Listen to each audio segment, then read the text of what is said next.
And we should be live again. This time without any problems, I hope.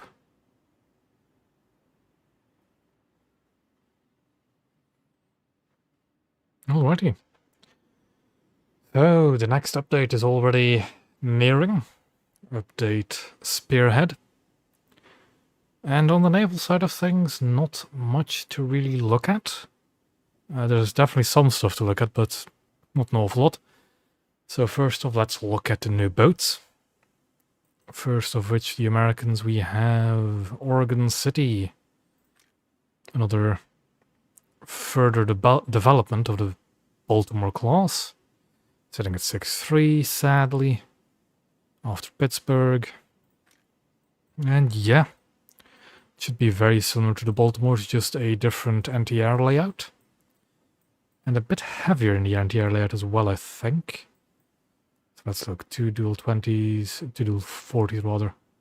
10 20s, 11 quads. Let's look at Baltimore itself. 12 quads. So in terms of 40s, it's actually the same. It's actually slightly less anti-air guns. But what Oregon City should have over Baltimore is better arcs of fire.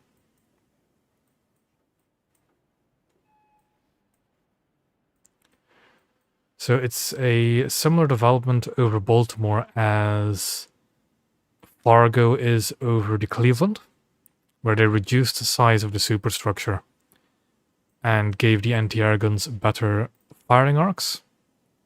So that should be the same case for the Oregon City. Neat enough, I guess, but I mean, at 6.3 you already had a pretty good lineup. It's there. Probably could replace the Baltimore itself with it, although I'm not entirely sure about that. Armor-wise, it should be incredibly similar to the other cruisers. Let's see.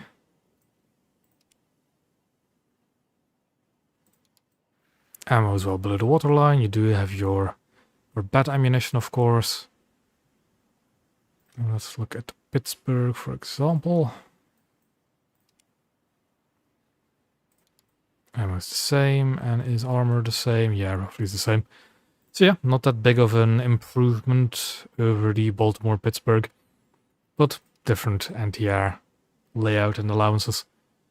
So moving on to Germany, we have another Dreadnought, König. Again, it's cool to see, because the König is a famous World War I Dreadnought for Germany.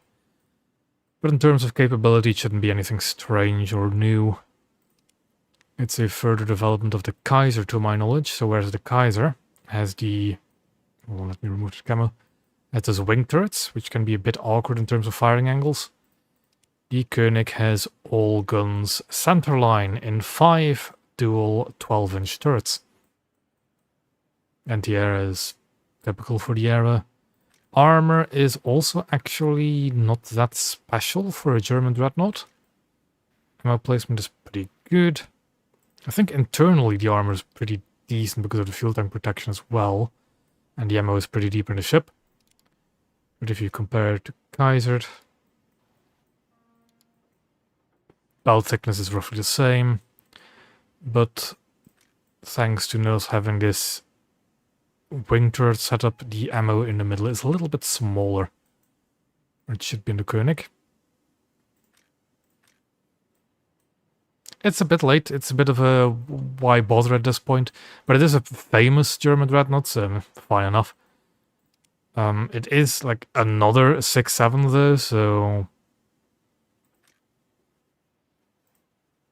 I mean, you do have a decent 6.7 lineup, I think, with Kaiser, the Stinger, König. Leaving Helgoland out of it. It's neat. It's nothing to complain about.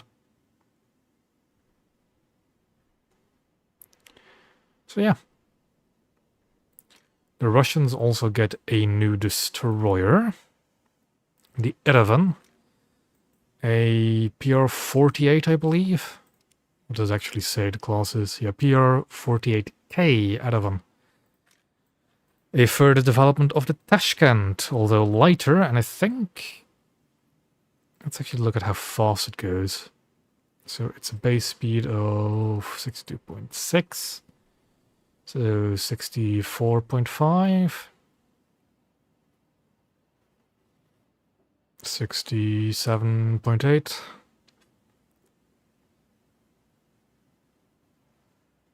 Close to 72 kph, should be around the same speed as the Tashkent then. Actually, no, never mind, Tashkent is a lot faster. So the other one will be a bit slower. It does carry one more torpedo total. Same guns you're used to, so yeah. Nothing too special.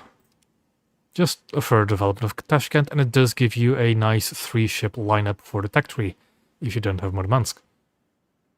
Neat, but nothing too special. And Britain gets absolutely nothing this update. Somehow. Japan gets 2 new battleships, one being Nagato, the arguably best battleship in the Japanese tech tree, is an €80 premium. Great. So what's different between Nagato and Mutsu? Let's actually put them together here for a hot second. So Nagato, compared to Mutsu, has more armor. If you look at Mutsu, we have a 12-inch belt. You know, nothing too special for a dreadnought of this type and era. And behind that belt is a 76mm turtleback, all around. You know, nothing too special. All right, but nothing too special. When you look at Nagato, however, it also has the same 12-inch belt, but the turtleback is considerably thicker. At almost 300mm as well, above the waterline. Below the waterline it's only 5 inches, but, you know, it's quite considerable. I'm not entirely sure if there's another layer even behind this, but it doesn't look like it that I can see. One concerning fact, though, is that the turtleback doesn't seem to be extending around the entire ship. And I didn't do I did indeed change the flags around a bit, but that's a different topic. So yeah, the armor on the magazine should be considerably better on Nagato. Probably still vulnerable in the rear, with its superfiring turret still having above waterline shell rooms, and the armor still having a few holes here and there. But they do need to... There will be a lot more precise shots compared to the Mutsu, with just a 3-inch turtleback. So yeah, better protection of the ammo, although possibly missing armor around the engine space. And again, this is devserver, always happens. Another big change between Nagato and Mutsu is its firing rate. Nagato has a firing rate of tops 21.5 seconds. Mutsu, 24. So it reloads even faster. I think in a test drive it sits about that high, a little bit higher. Let me show you. Since the question came up and that was the wrong button. All hands to battle stations. It sits a little bit higher than a hangar, not an awful lot. The vulnerability would exist by if it sits this high or not. Yeah. It's just that the rear magazine, really. The front magazine is deep enough. So, it's a thing. We are getting to the repair system later. I'm going over the new ships first. We'll get to the repair system later. I'm not going to jump topics all the time. So yeah, Nagato exists. It is the best Japanese battleship in the tree, and it is an €80 premium. Why? In my own opinion, I thought a Tosa or another one of those 8.8 project battleships would have been a better fit. Because at least then, the best battleship in a Japanese tree wouldn't be a premium. So yeah, Other than Nagato, we are getting another Yamato. This being Musashi in the early fit with the wing-mounted 6-inch gun turrets. So the anti-air firepower is a lot, like significantly less compared to Yamato, but it is a second Yamato. Which I'm definitely not complaining about, gives you another spawn, but much like Yamato, it has the exact same vulnerabilities, so don't expect too much from it. It's just, you know, a sister ship with less AA. More secondaries, but at this BR, the secondaries don't do anything, so it doesn't matter. But yeah, another Musashi. It's just bugged. It's dev server things. There are shadows that just don't work properly. I think the deck actually has the same problem. And people have told me that this is historical, and I believe them. I believe that the darker deck is historical, but I think it's partly actually to do with the shading being incorrect at the moment. We'll have to see when it gets improved or not. That's it for Japan. 2 new battleships. Then we move on to Italy. And we get another Vittorio. Because why not, I guess? Still the same battle rating. The only difference is like 2 less dual 20s, I think, in anti-air. Let me check. So this thing has 14, this has 16 dual 20s, then for single 37s, 8 and 8 for the duals, 12 90 mils, 12 90 mils. Armor-wise, I think they're identical as well. They have a different camo. Oh yeah, that's the external belt, isn't it? I forget that Roma has this external armor layer. Vittorio, I mean. So yeah, it's practically the same ship with the exact same long reload. It does mean you have a second spawn now, but it's slightly more expensive. It exists. It's there. I'm not going to complain about it. It's cool. There are rumors of a premium Vittorio class, the Vittorio Veneto, coming as well. I have not seen it datamined. I have not seen it in the dev server. Who knows? But there are rumors of a premium Vittorio coming. That, of course, being another €80 pack premium. Then we move on to France, which has 2 visible additions this update, one of which is another Richelieu. Now, Clemenceau does have a different secondary layout compared to Richelieu. Notably, it has the super firing secondaries over in the rear, and these 2 wing turrets, whilst as Richelieu has 3 turrets stacked like this. Anti-air wise, it is a bit worse, I believe, seeing as Richelieu has an American anti-air, Clemenceau does not. It has those 37s we see on the Amiens. And I'm not entirely sure what those are, actually. Those are the 100 mils, okay. So yeah, it gets a few 100 mils as well, and pretty snazzy turrets. I mean, cool. Why not? Why not have another one? And I did indeed see that Madog thought it was going to be the carrier. Why? Why think it was going to be the carrier? But oh well. And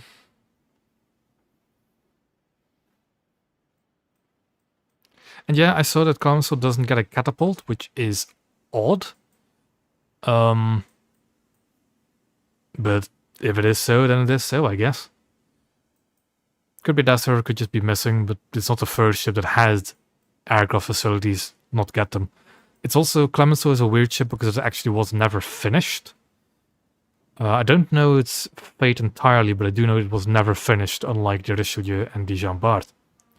Speaking of Jean Bart, whatever.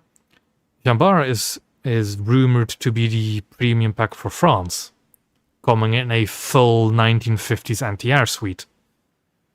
I'm not too familiar with the anti-air suite of that later Jean Bart, but I have heard it's going to be pretty good, if that's the case. also with both France and Italy being rumored to get their literal top-tier battleships as premium packs, that's a bit weird to me. That's very weird. Especially as Gaijin still tries to defend the fact they don't sell top-tier premiums. But well, not the first time for Naval. Anyways, we go to France. We have a few more others. We have a coastal, Le Brestois, which is La Brestois, sorry. It's a cool little frigate. I am a little bit concerned about the 4.3 battle rating, though. It is a cool frigate. It's a truly French frigate, which is always nice to see, more unique frigates. It carries the same 100mm gun that you see on the German Kölns. But, let's see, yeah, it's these ones. It's the same 100mm gun turret. But La Brestois only carries one in the rear. The problem with this gun, though, is that it is it suffers a lot from overheating. This 100mm gun becomes less and less accurate the more it overheats, which is a rarity amongst naval guns. But yeah. It's 4.3, it only has... I think it only has HE, doesn't it? Yeah, so the 100mm gun only has HE. The 57s only has HE. So you cannot competently defend yourself against most 4.3 destroyers, or, to be honest, you will spawn the 4.3 destroyers. You are slower than most 4.3 destroyers. What's the point, really? It does also get these torpedo tubes, but they're anti-submarine torpedoes, so they have absolutely no... Actually, they're not that bad in terms of explosive power, but they're slow, their range is mediocre. So, who cares? I think let's see if I can test sail it. On the death server, it also has a bit of a weird camera position. This is definitely not going to be permanent. At least the 57s are semi-decent AA. If they hit. Which they might or might not.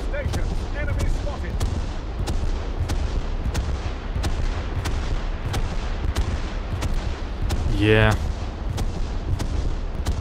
I don't really see the ship as too much 4-3 potential. Can I showcase the lack of accuracy?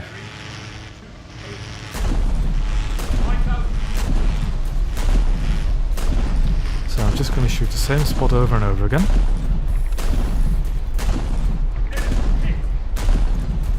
I will say it does seem to overheat slower than the German ones. But you can already see how much the shells fear off target. Going over, going...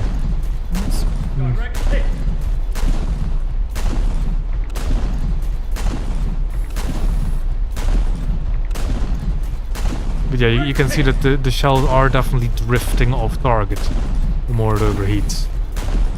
With those last few cells, look at where they're going, all over the place. So that's a bit of an issue with this gun, is that you cannot keep holding down the trigger. You will just lose accuracy. What I found with the German Kölns is that you want to try and keep like a quarter overheat at most to try and maintain accuracy, maybe half. I think it's a cool ship, this La Brestois, but I think it's going to suffer. I think it's not going to be fun to play or spade. It's also, like many frigates, going to be incredibly expensive. Yeah, I don't have much hope for this ship. But it is neat looking. Then, yeah. We have some other stuff to look into, don't we? So, let me actually pull open the patch notes. They're reducing anti-air accuracy even more. And specifically, they're reducing the range at which anti-aircraft guns open fire. I think there's a Datamined list somewhere. But generally speaking, it's not all that drastic. I think, for example, the 25mm guns go from... Was it a 3km engagement range to 2 kilometers or something like that? Or was 2.5 to 1.5? from what I could see, accuracy wasn't getting reduced, just firing range. Large caliber AA still has more than enough range to do its job. 40 mils, I think, now open up at 3 kilometers instead of like 4, 3.5. I did see that as well in arcade, they're removing the lead indicator from aircraft because it's just not necessary. It's not that it's not accurate, it's just unnecessary. Which, yeah, fine enough, but that's not really a major change, I'd say. What is quite interesting, and I do actually need to read it again because I think I'm mistaking it, is that...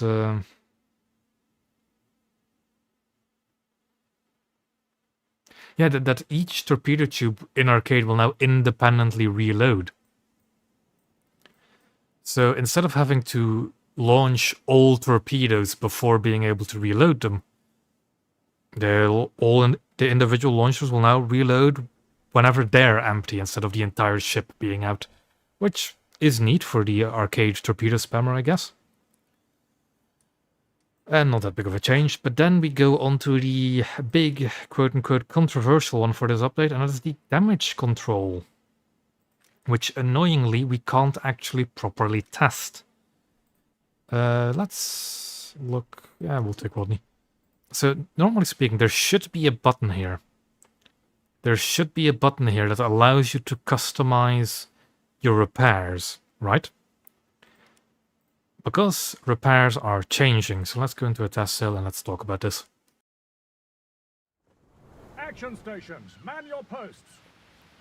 So, as you might be able to see, there are some new buttons. And let me silence those anti-air guns. The repairs look a bit different, don't they? And that is because the repair system is going to fundamentally change. Instead of being able to individually start firefighting, flooding control, and damage control, you now select between 3 presets of priorities. And what this means is that all repairs happen automatically, no matter what. They will happen automatically, and that's what a lot of people find annoying. But what actually changes compared to the old system? In the old system, if you had 2 or more repairs going at the same time, all repairs would get a negative multiplier. All repairs would take longer. But that is not the case with the new priority system. So if you have, for example, let me put that control system on. This icon tells me that firefighting is my priority, flooding control is my second priority, repairing damaged modules is my third priority. So let's say I get into a situation where I've been hit by a torpedo and set on fire. So I'm flooding, my engines are destroyed, the gun is destroyed, and I'm on fire. All 3 things will happen automatically and will get repaired.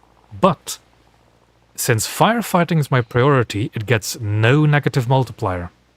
So firefighting will always happen at the most efficient time. My second repair priority, flooding, will get a minor negative multiplier. I think in an example they showed it was times 1.5, so it becomes 50% longer. Repairing would take 100% longer because of a times 2 multiplier. That's what happens if all 3 repairs happen at once. Let's say I only took a torpedo, started flooding, and my engine's knocked out, right? Then 2 repair actions would happen at the same time. The stopping of flooding and the starting of repairs. But because there's no fire, my flooding control would become my top priority repair and would happen at 100% efficiency. My damage control, being my second priority at that point, would get the 50% multiplier and would take 50% longer. So I hope you understand what that means. It's technically actually a better damage control system for getting repairs done faster than the current system is. But the major issue people have of it is the inability to cancel repairs. And why is that? Because repairing has become a form of skill expression in Naval. Knowing when to execute a repair, for how long, and what to prioritize is a skill expression. And that just disappears of this system. And that has a lot of people very annoyed. Understandably, very understandably. But the thing that I'm very torn about is that this form of damage control is actually a pretty interesting execution of the concept, in my opinion. It's just frustrating that with this new system, which arguably is actually a better form of damage control, comes at the cost of skill expression. And that's just frustrating.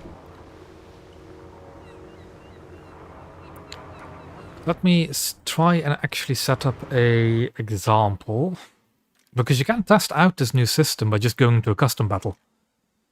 The problem is AI's only fire high explosive. So let me try and think of what I could use. Let's actually... I know what I could do. Let's take ourselves a destroyer. Yep, you come up. That's alright. We'll go into a custom battle and we'll try and showcase this repair stuff. So create session. We'll take a African Gulf, which is a smaller-ish map. We do that. And we set the minimum BR to, let's say, 4.0. Maximum BR is 4.7, because that's what the ship I'm going to be using.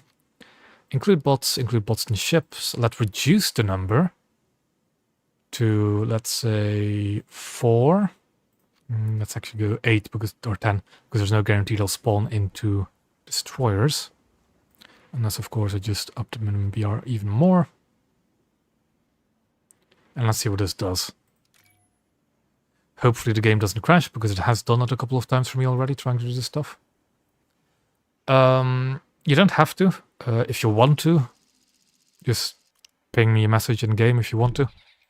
But let's see what I can do just with a simple test like this. And my only objective is just to show how the damage control works. I'm not going to shoot back. I'm just going to look at what my damage control does. And let's see what happens. Prepare the ship for battle. So we are going to put it on that. Fire prevention first. And now we hope enemy destroyers spawn in. I think I can... Yeah, I can still see messages. Or if you have your in-game name, I can just try and invite you that way. And of course, we also have to hope that they'll actually start shooting me.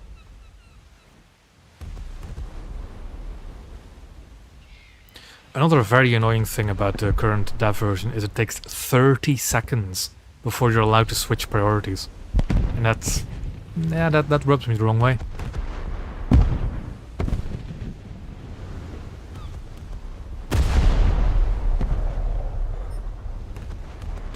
Okay, got something over there. Okay. Let's see if I can invite you. There we go.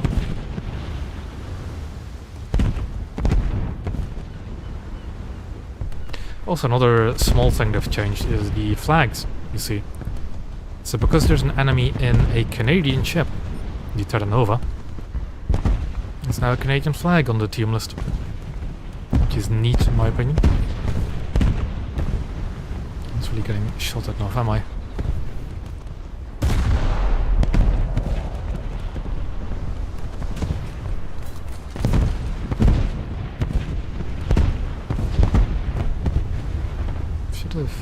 Invited a guy, let's just try again.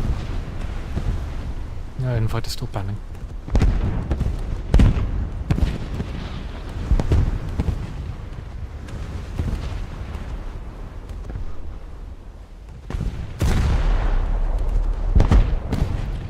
Doesn't really work if I don't get shot at.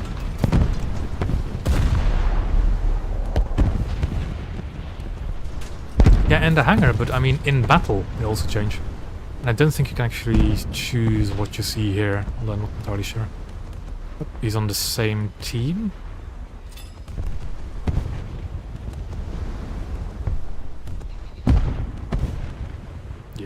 Should have selected a team, really. But let's see. Yeah. Let me return to hangar as well, and let's just set up a simple custom battle so we can just shoot at each other and not have any bots around interrupting. There we go. And we'll expand the BRs now, because there's no longer any bots. And I'm going to take some other ships. If you want to do some more testing, you can take whatever you want as well. Do be careful spawning coastals, because it does, yeah. And yes, Guardy, that's correct. You can only choose the flags in this thing from nations you own in the tech tree. But we'll ready up. And we'll see what damage control will be like.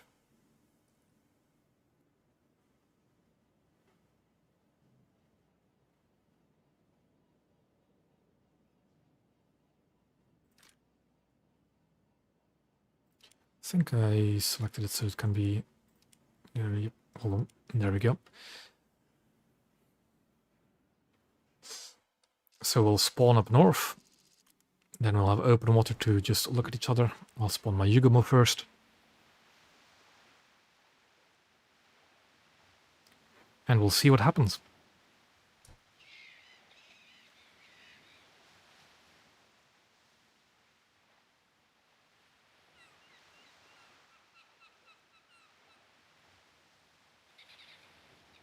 Prepare the ship for battle. Engine, Okay, so I've flank put speed. myself on Helm, fire, up to flooding, and starboard. then repairs.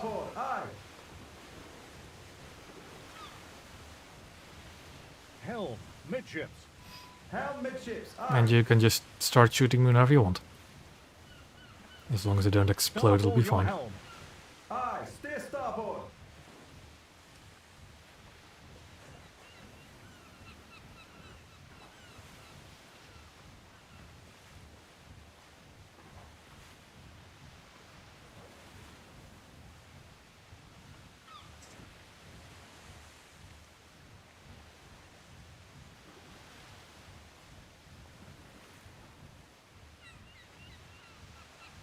I'm not entirely sure what you mean with that, Clips holes, but the flags are just purely cosmetic. It doesn't actually do any research changes. Okay, there we go. No actual damage done yet.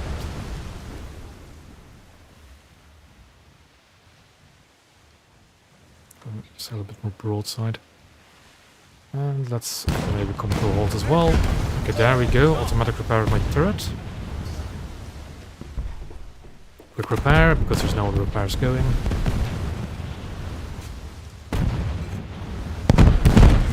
There we go, engine. Automatic engine repair is going to be a bit painful for destroyers. There goes the bridge.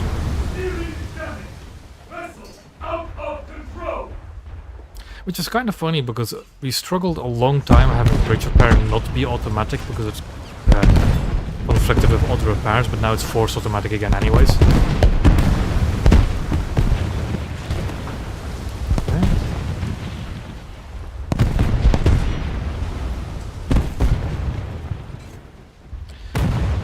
Another problem with forced repairs like this is that with destroyers, a genuine tip you can now give new players is just shoot engines.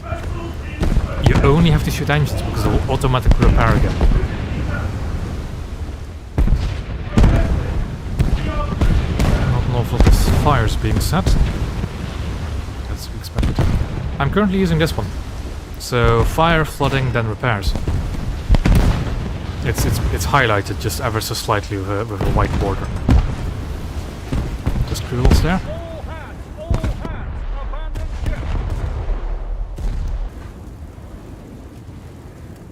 I'm going to tell you right now, secondary gun crew bleed is not that big of a problem as people make it out to be. Engine. It is a minor problem, sure, it's a minor, Helm portal. Aye. Helm. a little problem that could pose itself, but at battleship battle ratings, constantly losing your secondaries is not a big deal. Starboard your helm. Aye, steer starboard. So let's try that again, see if we can get Target more identified. damage going. Destroyer. Very. Another thing you might... Let's actually approach more. Another thing you could do is maybe just torpedo me in midsection. Steer port. And see what that does.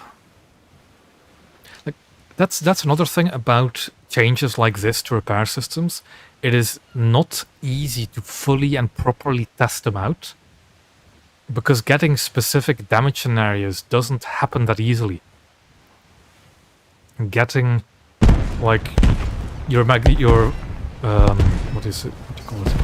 Arbat set on fire whilst taking a torpedo, whilst taking massive HE flooding damage. You can't really test for that deliberately.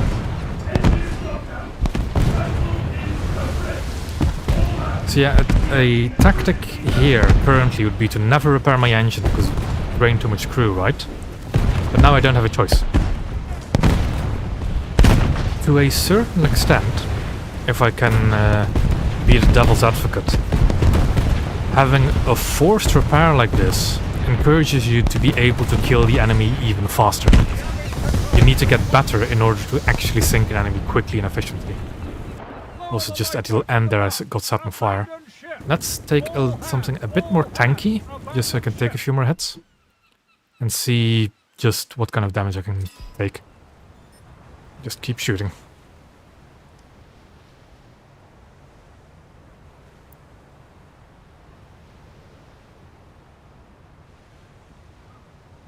Starboard your helm. Aye, steer starboard.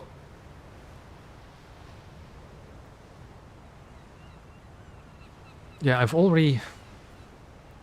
It's really frustrating, this new mechanic, because genuinely, I think it is an interesting execution. I think it's an interesting concept.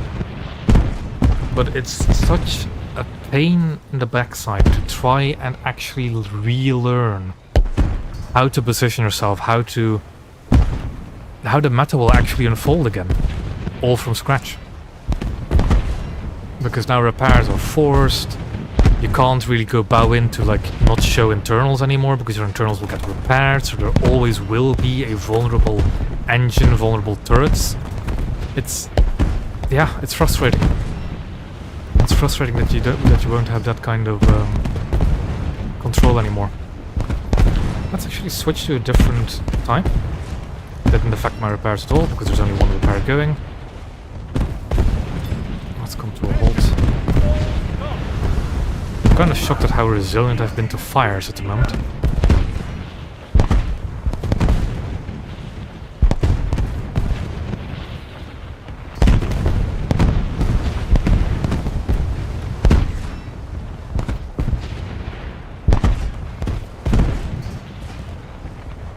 Yeah, nothing happening.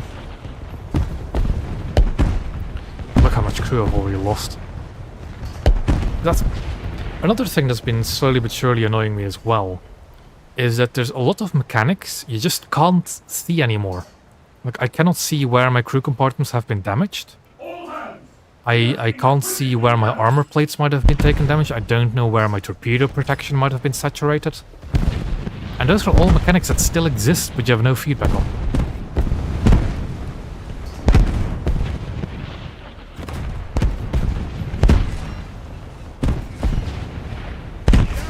There we go, fire. Okay, let's switch repair and see how the fire became shorter. So it does immediately switch repair times, right? But the cooldown between switching stances or switching control modes is a bit long. 30 seconds is definitely too long. But as we did just see, that priority does switch immediately. It will immediately switch and make repair shorter. So, genuinely, I'm not actually that opposed about this. I don't think this is a bad mechanic in concept. It's just annoying for veteran naval players that we have to relearn a lot of the damage control meta because something changes. Let's actually switch this up again to 6. Nope. I didn't quite see the fire timer get extended there, but I did see the repair timer reduce. Let's do Yamato so I don't get crew loss. Okay. Engines! Flank speed!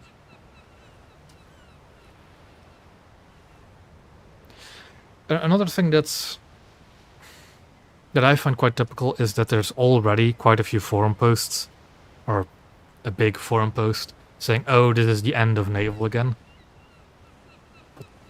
They're being too dramatic. It's not Aye, steer that starboard. game breaking of a change. It's just frustrating for veteran players. That's yet another step towards less control, yet another step to kind of dumbing down how the game works. So years and years of experience and acquiring basically a skill that is the damage control just means nothing now. And that's frustrating. That'll always be frustrating. But yeah, I guess here just launch a torpedo my way, see what happens. Although preferably not directly at my magazine, but launch torpedoes wherever you want. Just not the magazines. Also, so I'm repairing now. If I switch, the repairs don't extend because it's the only repair currently ongoing. Yeah, exactly. It's also muscle memory for me to just, you know, hit a button, disable repair, stuff like that. Yeah.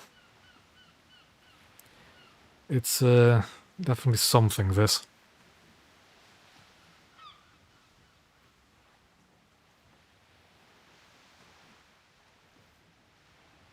I know, I fully understand that at destroyer battle ratings, and maybe even, actually quite possibly even cruisers, having automatic engine repair is going to bleed your crew faster. But in my opinion, the crew bleed via constantly repairing is not that big of a deal with battleships. I personally do not really hold back on... Oh, Jesus. Seems my internet is on the fritz again. But what I wanted to say is that I personally don't actually hold back on my repairs when I'm playing battleships. I'll repair secondaries all the time. I'll repair funnels, I'll repair my bridge, I'll repair any kind of anti-air gun gets damaged. And believe me, I don't die because of crew bleed in most of those ships because of anti-air. Okay, let's see what this does. Of course nothing, because armor fell to Yamato.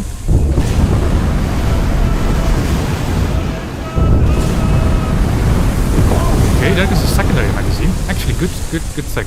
So we have fire and repair. Let's switch priority. Fire's not changing. There's definitely something still wrong going on there.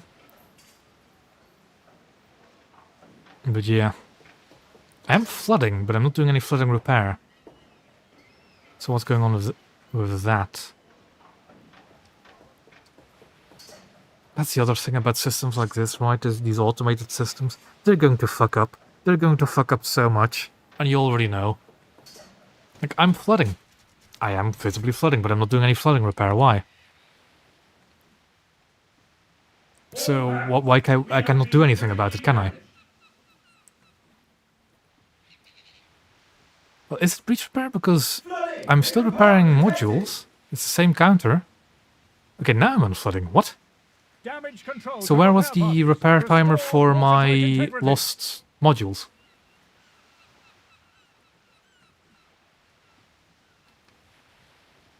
So how does that work? Because I definitely lost my anti-air, but I didn't see 3 repair timers, right?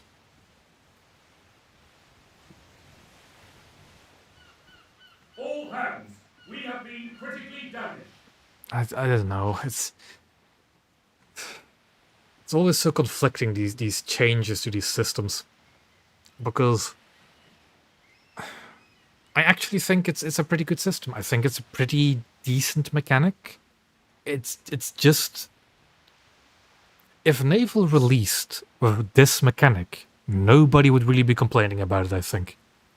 But the fact that we've spent the better part of a decade learning how to do our repairs, knowing what to prioritize, when not to prioritize certain things, and all of that learning and knowing how to do things and muscle memory just thrown out of the window. But it's weird, it's strange. I don't know what to think about it, really. It's just weird.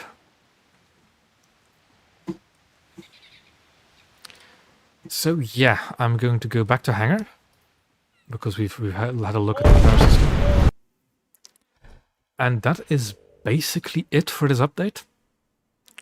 I did not see any map changes mentioned in the dev patch notes. I didn't really see anything else naval related. Also, thank you for your assistance, by the way. And that little test. There's a bunch of other stuff, but that's it for naval. Actually, no, I'm wrong. I'm lying to you. There are some Datamined things that I do want to show. So let's show that. Outside of the rumored... outside of the rumored premiums, right? Let's hop over to this. We have some ships in the files. So this is another French... I don't know if it's a frigate or a... gunboat, but it's another French big boat. I think it has a Bofors in the front. It has a German 105 in the rear. I think some 20s there as well. No torpedoes. I think it's a minesweeper, and it is called Commandante Domino or something like that. But it's a cool little minesweeper that might be coming for France. Then for Japan, we get another sub-chaser in the similar vein to the K3s, but with twin Bofors in the front. So cool. Basically, let me actually open up the game again. That boat is very similar to... That's actually the wrong one to look at. So it's very similar to... Oop, I was actually showing it to you. To the K7.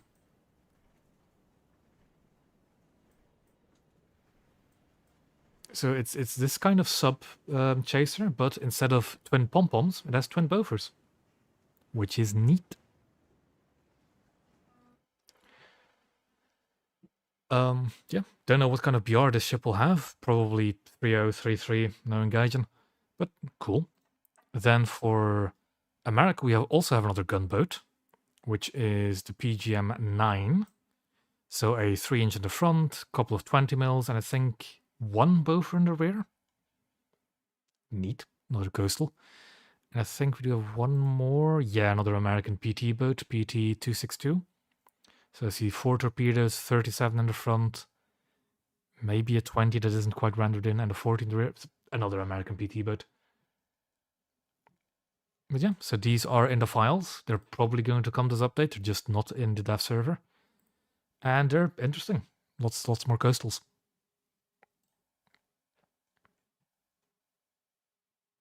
I am definitely looking forward to this one as well. The twin Bofors Japanese subchaser.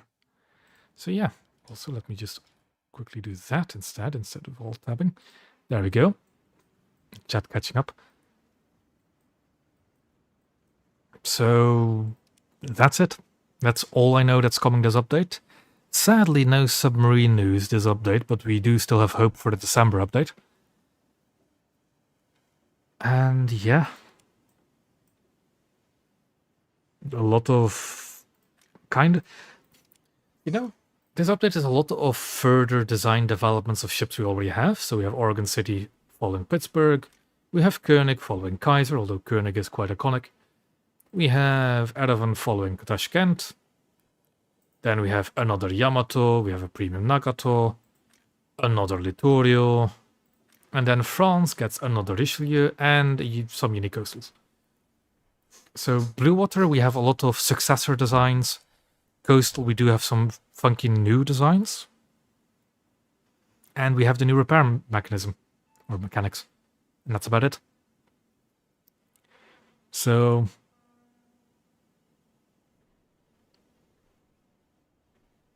that's the update.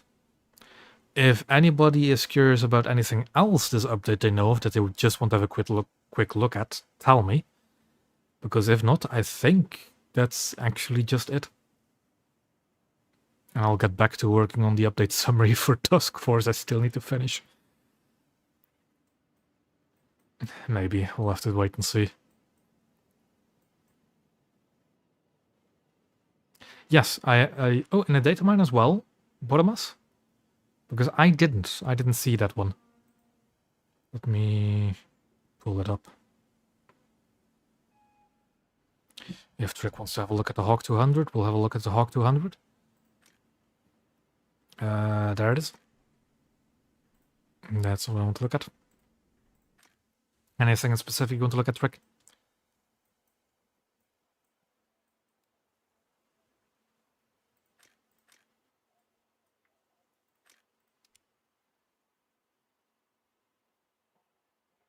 Seems like a pretty nifty little light attacker.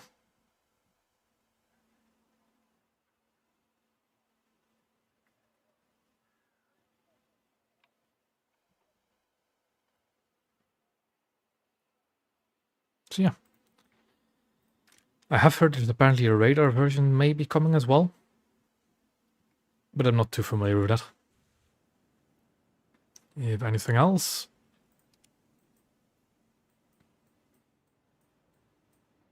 Yeah. It's probably going to get an air display camo as well at some point, isn't it? And yeah, as you can see, I've messed around with the flags here. And that's with this little cogwheel, you can change everything you want. You can get some very interesting combinations. I also find it interesting you can show either the name only, right? So just USA. You can change it to flag only. If it actually wants to save, but it did for Britain, of course.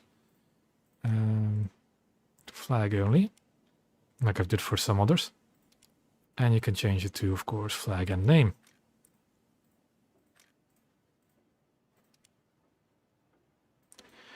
I haven't properly tested the new ship here yet, and I also don't really see much of a point into it. Like, if I just test sail the Nagato again, it's just a reduction in range from what I've seen. But 5-inch AA still has its maximum range. It's just that medium caliber and small caliber AAs has a bit shorter range, which is fine. So I don't really care much.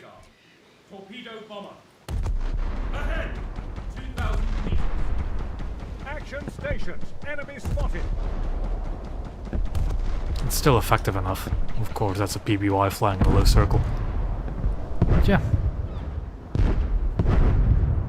Also, I'm not the biggest fan of this camo on Nagato. I'm probably going to get it replaced as soon as I can. Same, really. It has been a long while since the squadron ship. So yeah. On that note, we are in the later part of the year. We will be getting the winter event fairly soonish. Kind of curious what that's going to bring. I think we're going to see a lot more... Actually, that's something I do want to mention as well at the end of all of this. 2025, up until now, has been a huge year for Naval, by the way. I hope that's very clear to everybody, that it's been a very big year. I do hope to see some more British battleships, and maybe submarines next update. But we'll have to wait and see if that happens. Same with Americans getting more battleships. Like, I'm still actually expecting big things to happen in the December update as well. So I am excited to see what's still to come. But yeah, if there's no more questions, I am going to leave it at this for tonight. I'm not gonna go hop onto the live server. I just want this dev streams to be just dev server, so if people want to rewatch them, that's all they have to rewatch. And I will agree actually with that. Some guy, I guess. I will agree with that. It does feel like they are wanting to make Naval bigger and more approachable. That's a sentiment that does seem reasonable to have. But yeah, I think this update is a nice quote-unquote filler update. It definitely fills out the top tier stuff for Japan, Italy, and France. Let's hope to see some more for the other naval powers. And let's hope to see some of that submarine news we were promised last update before December. But yeah, I'm going to leave it at this. Thank you all for coming to watch. I will be back live next week. And hopefully I will have the Tusk Force summary actually out this weekend. And also, Lord Wintertown, if you just... Actually, let's do a quick recap. Oregon City, which is a follow-on onto the Pittsburgh. Same follow-on onto the Baltimore class. Basically the same like Fargo was to Cleveland. Smaller superstructure, better anti-air angles. Otherwise, same ship. Koenig, a further development of Kaiser. Centerline turrets instead of wing turrets. Otherwise, pretty similar ship. We have Erevan, which is a smaller but a lighter but larger Tashkent. Same armament, slightly different anti-air, more torpedoes.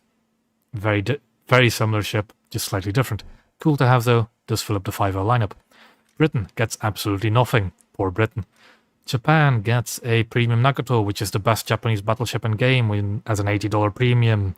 Yikes. Then we have Musashi. Sister ship to Yamato, has the early fit with the extra 6-inch guns. Otherwise, same as Yamato. Then we go to Italy, which has another Littorio, which is the same as Roma, literally, but with like 2 less twin 20s. Otherwise, the same ship. France gets a Clemenceau, which is another Richelieu, but with a very different secondary layout. Pretty cool ship, in my opinion. Definitely fills out the lineup for France. Rumored to get a premium Jean Bart, and Italy is rumored to get a premium Vittorio. Other than that, that's about it. Damage repair is getting changed quite drastically, but that deserves to be explained properly at its own time. There's a few things in the files, more coastal boats mostly. Some of them are cool, just went over them a little bit ago. And that's really it, this update. I am looking forward to the next update. I think this one is just largely more filler, more, you know, filling out top tier, filling out some more lineups, which is still decent. And with that, I am going to leave it at that. I will see you all next week, and yeah, that's it. Next week we'll do normal live server stuff. And that's it, yeah. So yeah, actually, there we go. Thank you all for watching, and I will see you next week or soon whenever I do release a Tusk Force video.